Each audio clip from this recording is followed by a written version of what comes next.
Bismillahirrahmanirrahim. Assalamu alaikum. Dear students, this is Computer Organization and Assembly Language for BS Computer Science 4th semester. We are starting chapter number 6, which is about conditional processing. In this chapter, we will be discussing some basic conditional processing like Boolean and comparison instruction. We will discuss conditional jumps, conditional loops. We will discuss conditional structure. We will discuss some finite state machines and F directives. In Boolean in comparison, we will discuss CPU status flag. We will discuss AND instruction, OR instruction, XOR. These are the Boolean operators. We will discuss XOR instruction. These XOR and or XOR not. These are assembly language instruction on the Boolean operators.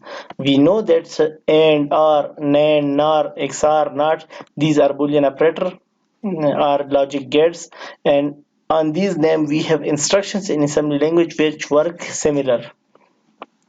We will also discuss some applications of these and comparisons. We will study test instruction and CMP instruction today. सबसे पहले हम status flag को पढ़ते हैं। Status flag में zero flag is set when the result of an operation is equal to zero. आप लोगों को पता है कैरी फ्लैग तब ऑन होता है जब हमारा रिजल्ट जो होता है वो नेगेटिव में डेस्टिनेशन से बड़ा होता है। साइन फ्लैग तब ओपन होता है जब हमें साइन जो है साइन रिजल्ट आता है या नेगेटिव रिजल्ट आता है।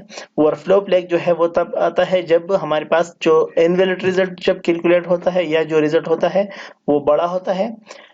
हमारे पास पेरिटी बिट है। पेरिटी बिट जो है जब हमारे पास नंबर ऑफ वंस जो है वो इवन नहीं होते, ऑड आ जाते हैं, तो generates an even number of one in bits low byte of the destination operator।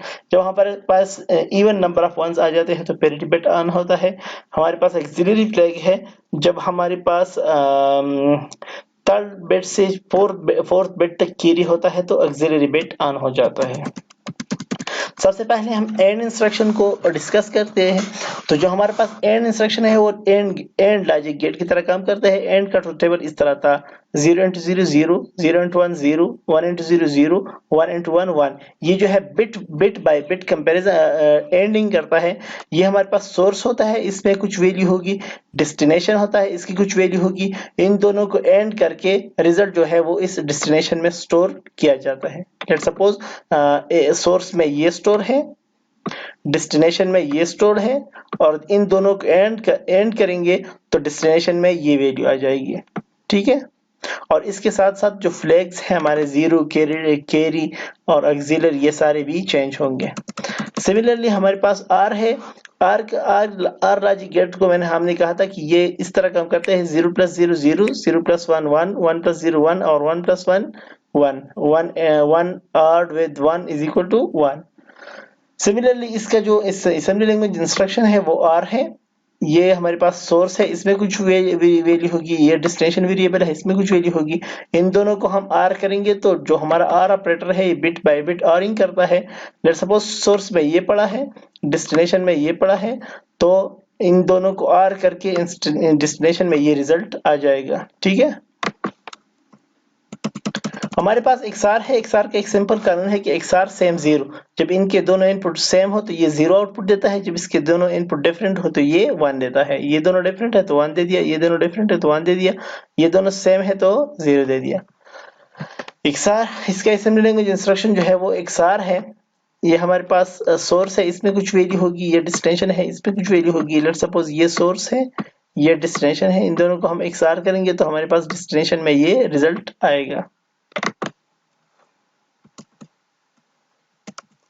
फिर हमारे पास नॉट ऑपरेटर है। नॉट इंस्ट्रक्शन इस सिमिलरली ये जो है सिंगल ऑपरेंड है। ये इसको हम फॉल्स देंगे तो ये इसको ट्रू में कन्वर्ट करेगा, ट्रू देंगे तो फॉल्स में कन्वर्ट करेगा, या 0 देंगे तो 1 बनाएगा, 1 देंगे तो इसको 0 कन्वर्ट कर देगा। लेट्स सपोज हमारे पास एक वेरिएबल है, डेस्टिनेशन में ये पड़ा है, तो इसको हम नॉट करेंगे तो नॉट इसको 1 को 0 में कन्वर्ट करेगा, 1 को 0 में, 0 को 1 में, 1 को 0 में, 1 को 0 में, 1 को 0 में, इस 0 को 1 में और इस 0 को 1 में कन्वर्ट करेगा। इसकी कुछ एप्लीकेशन इन्होंने बताए हैं कि एक तो ये है कि हम क्या करते हैं, एक कैरेक्टर पड़ा है AL में और इसको हम क्या करते हैं कैपिटल में कन्वर्ट करते हैं। तो हम इसकी 5th पोजीशन को क्या करेंगे, क्लियर करेंगे। ये 1 2 3 4 5 6 इसका ये 5th नंबर बिट जो है इसको हम क्लियर करेंगे। तो क्लियरिंग हम क्या करते हैं, कैसे करते हैं, एएल के थ्रू करते हैं, ठीक है। तो इस 5th नंबर बिट को हमने क्लियर करना है, तो 5th को मैंने 0 कर दिया। इसकी तो ये इस 1 के साथ जो है वो एंड होगा, 1 0 इसको बनाएगा। इधर देखो, ये सोर्स में है, ये डेस्टिनेशन में है। तो अब डेस्टिनेशन में इसको हम क्या करते हैं, इस 1 के साथ जो है ये 0 क्या होगा, 1 होगा। तो ये इस 1 को 0 कर देगा। एक और एप्लीकेशन को है कि जब हम किसी डेसिमल को उसके आस्की में कन्वर्ट करते हैं, तो लेट सपोज ये एक डेसिमल है 6, इसको हम आस्की में कन्वर्ट करते हैं, तो इसको आर करेंगे एएल के साथ। एएल में हमने 6 रखा है, एएल को इस नंबर के साथ आर करो, तो ये जो 6 है ये कन्वर्ट हो जाएगा आस्की में। एक और एप्लीकेशन जो है, हम कैप्स लॉक को, जो हमारा कैप्स लॉक है कीबोर्ड को, उसको ऑन कर सकते हैं हम आर के थ्रू। उसके लिए ये छोटा सा कोड है। AX में 40 रखेंगे, DS में AX रखेंगे, BX में 17 रखेंगे, और फिर हम R करेंगे बाइट PTR BX 01000। इस BX में जो वैल्यू है इसको R करेंगे इस चीज के साथ, तो हमारा कैप्स लॉक क्या हो जाएगा, ऑन हो जाएगा। लेकिन ये जो कोड है ये काम करेगा सिर्फ रियल एड्रेस मोड में। एक और एप्लीकेशन है, ये जंप में भी यूज हो सकते हैं, ये एंड और आर।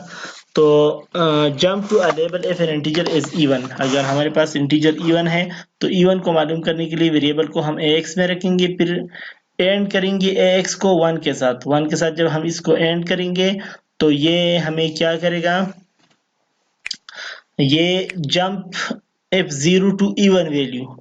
तो अगर 0 रिजल्ट आ रहा है तो क्या करो, एक वेरिएबल इवन वैल्यू या एक लेवल को जंप करो। जंप F0 हमारे पास JZ जो है ये एक कंडीशनल जंप है। कंडीशनल जंप का क्या मतलब है कि अगर हमारे पास इसका रिजल्ट 0 आ रहा है तो जंप करो। जंप किधर करो, इस इवन वैल्यू एक लेवल होगा इसमें जंप करो, जंप F0। एक और है हमारे पास जंप F नॉट 0। इधर देखिए जंप F नॉट 0, इन दोनों को हम AL और AL को जब हम R करेंगे तो इज नॉट 0। तो इसमें क्या होता है, जंप इफ नॉट 0, ये इन दोनों का रिजल्ट अगर 0 ना हो तो इस लेवल को क्या करो, जंप करो, इस लेवल पे चले जाओ। ठीक है, तो ये भी एक कंडीशनल जंप है, लेकिन जब इन दोनों का रिजल्ट जो है वो 0 नहीं होता। इसके बाद हम एक टेस्ट इंस्ट्रक्शन को देखते हैं। टेस्ट इंस्ट्रक्शन भी एंड की तरह है, लेकिन एंड में जो है वो डेस्टिनेशन चेंज होता है। ठीक है, जो रिजल्ट होता है वो डेस्टिनेशन में रखा जाता है। लेकिन टेस्ट में क्या होता है, कंपैरिजन तो होता है, लेकिन रिजल्ट जो है वो न सोर्स चेंज होता है न डेस्टिनेशन चेंज होता है। सोर्स वेरिएबल और डेस्टिनेशन वेरिएबल में कुछ भी चीजें चेंज नहीं होती। और jump to a label either bit 0 or bit 1 in AL is set। तो इसमें क्या होगा, AL में अगर फर्स्ट पहली और दूसरी बाइट अगर सेट हो तो फिर ये जंप करेगा। इधर भी जंप JNZ यूज हुआ है, JNZ को हम आगे एक्सप्लेन करेंगे। इधर आप लोग ये समझिए कि JNZ क्या है, जंप इफ नॉट 0। अगर इस कैलकुलेशन का रिजल्ट 0 नहीं है तो क्या करो, जंप करो। और इसका मतलब क्या है, JZ, अगर इस कैलकुलेशन का रिजल्ट जो है वो 0 है तो जंप करो। जंप F0 और जंप इफ नॉट 0। एक और हमारे पास है कंपैरिजन इंस्ट्रक्शन। कंपैरिजन इंस्ट्रक्शन जो है ये सोर्स और डेस्टिनेशन का कंपैरिजन करते हैं।